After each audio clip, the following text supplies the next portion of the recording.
क्या आपने कभी ऐसा महसूस किया है कि जीवन में जहां पर आपको सबसे साहसी होना चाहिए, उसी समय आपके भीतर का साहस जवाब दे जाता है? अर्जुन का युद्ध के मैदान में हथियार त्यागना केवल डर नहीं था, वह जीवन का वह कठोर सच था जिसे हम अक्सर स्वीकार करने से बचते हैं। शायद इसका उत्तर इस शोर भरी दुनिया में नहीं, बल्कि उस शाश्वत ज्ञान में छिपा है जो स्वयं भगवान श्री कृष्ण ने अर्जुन को दिया था। स्वागत है आपका पवित्र भगवत गीता श्रृंखला में। यह केवल एक ग्रंथ नहीं है, यह जीवन को समझने का मार्ग है। आइए जानें कि यह दिव्य ज्ञान आज के समय में भी हमारे हर प्रश्न का उत्तर कैसे देता है।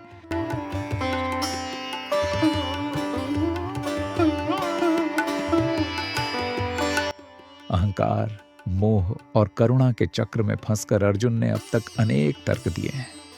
उसने अपनों की मृत्यु का भय जताया, कुल धर्म के विनाश की चेतावनी दी और नरक के डर से युद्ध से दूर रहने का संकल्प लिया। लेकिन इन सभी तर्कों के अंत में क्या हुआ? क्या अर्जुन की यह हताशा उसे शांति की ओर ले गई, या उसने स्वयं को एक ऐसे चौराहे पर ला दिया जहां अब केवल भगवान की शरण ही एकमात्र मार्ग शेष है? अब हम उस निर्णायक क्षण में पहुंच गए हैं जहां अर्जुन अपने तर्कों के अंत तक पहुंच चुका है।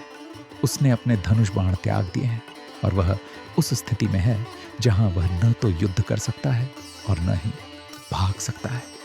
यह शून्य की स्थिति है जहां मनुष्य का अपना सारा ज्ञान और तर्क विफल हो जाते हैं। आज के इस वीडियो में हम देखेंगे कि कैसे अर्जुन का यह अहंकार पूरी तरह नष्ट होता है और वह उस स्थिति में पहुंचता है जिसे हम आत्मसमर्पण कहते हैं।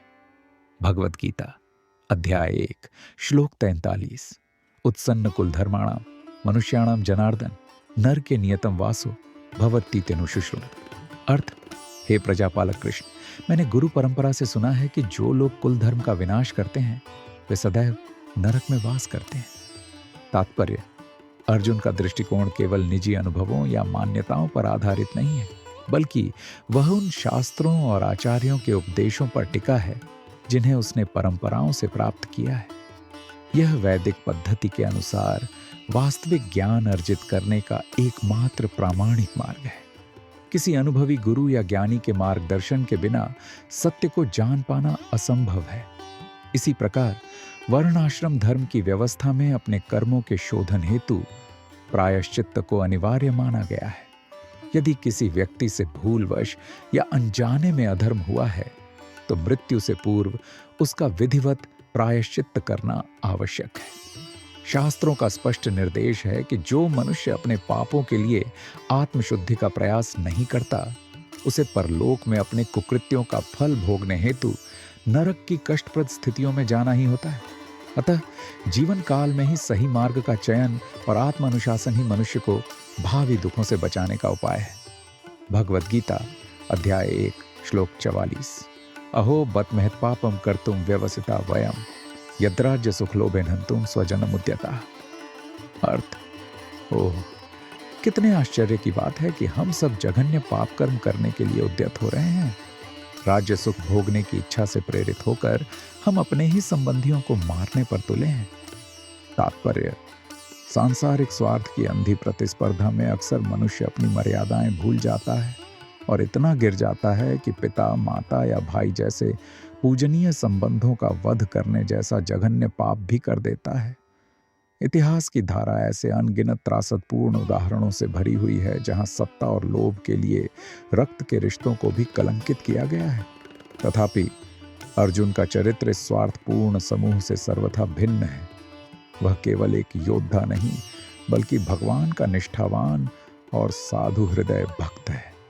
सदाचार और धर्म के प्रति उसकी गहरी जागरूकता ही उसे ऐसे अधार्मिक और पातक कर्मों से दूर रखती है। अपने भीतर के इसी विवेक के कारण अर्जुन किसी भी ऐसी स्थिति को अस्वीकार करने का साहस रखता है जो मानवता और नैतिक मूल्यों के विरुद्ध हो। भगवत गीता अध्याय 1 श्लोक 45। यदि माम प्रतिकारम शस्त्रम शस्त्रपाणय धार्तराष्ट्रारणे हन्युस्तन्मे क्षेमतरम भवेत्। अर्थ, यदि शस्त्रधारी धृतराष्ट्र के पुत्र मुझे निहत्थे तथा रणभूमि में प्रतिरोध न करने वाले को मारें तो यह मेरे लिए श्रेयस्कर होगा। तात्पर्य, युद्ध नीति के अनुसार एक क्षत्रिय के लिए निहत्थे, पीठ फेर चुके या शरण में आए शत्रु पर प्रहार करना वर्जित है। किंतु अर्जुन का संकल्प इन पारंपरिक युद्ध नियमों से भी आगे का है। उसने यह ठान लिया है कि यदि विरोधी पक्ष उसे इस विकट परिस्थिति में चुनौती भी दे तब भी वह शस्त्र नहीं उठाएगा। अर्जुन ने प्रतिपक्षी की आक्रामकता या युद्ध की तत्परता पर ध्यान देना ही बंद कर दिया है। उसके इस निर्णय के मूल में केवल कायरता नहीं, बल्कि वह अगाध करुणा है जो भगवान के प्रति अनन्य प्रेम और भक्ति के कारण उसके हृदय में उपजी है। भक्त होने के नाते वह किसी का भी अहित करने के विचार से ही विचलित हो गया है, जिसके कारण वह युद्ध की विभीषिका से स्वयं को पूरी तरह दूर कर लेना चाहता है। भगवत गीता अध्याय 1 श्लोक 46।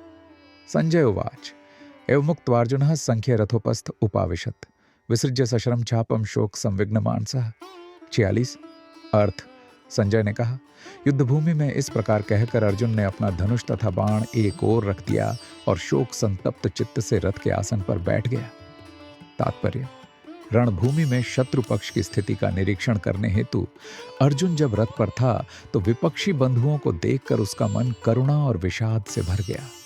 वह शोक की इतनी गहरी व्यथा में डूब गया कि अपना गांडीव, धनुष और बाण एक ओर रखकर वह पुनः आसन पर हताश होकर बैठ गया।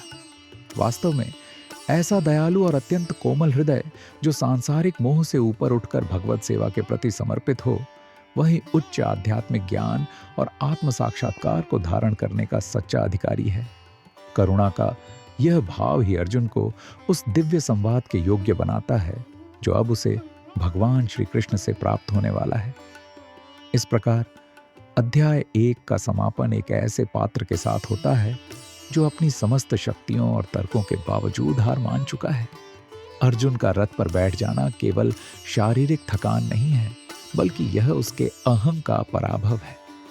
जब अर्जुन ने यह स्वीकार किया कि वह शरण में है, तभी वह गीता के दिव्य उपदेशों को सुनने के लिए पात्र बना।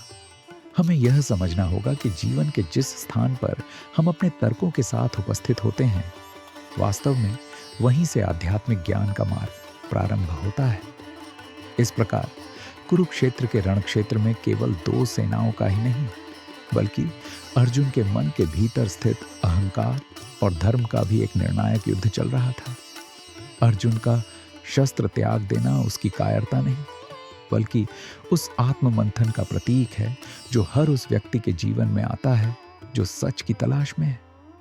जब हम अपने स्वार्थ, मोह और अपनों के प्रति आसक्ति से ऊपर उठकर धर्म को चुनते हैं, तभी हम उस दिव्य संवाद के अधिकारी बनते हैं जो अब भगवान श्री कृष्ण अर्जुन को प्रदान करेंगे।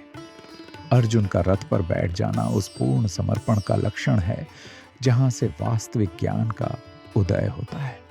यहाँ से भगवत गीता का वह महासागर शुरू होता है जिसे हम अपनी अगली श्रृंखला में समझेंगे। अर्जुन की उस हताशा का उत्तर देते हुए भगवान श्री कृष्ण क्या उपदेश देंगे? कैसे वे अर्जुन को सांख्य योग और कर्म योग का वह अद्भुत ज्ञान प्रदान करेंगे जो आज भी हमारे जीवन की सबसे बड़ी उलझनों को सुलझा सकता है? हम जानेंगे कि आत्मा क्या है, शरीर क्या है और स्वधर्म का पालन करते हुए मनुष्य कैसे अपने जीवन के परम लक्ष्य तक पहुंच सकता है। अगर आप सच में अपने जीवन की उलझनों से बाहर निकलना चाहते हैं और हर दिन खुद को शांत, स्पष्ट और मजबूत बनाना चाहते हैं, तो अब भी इस चैनल को सब्सक्राइब करें, क्योंकि भगवत गीता का हर एक श्लोक सिर्फ सुनने के लिए नहीं, जीवन बदलने के लिए है।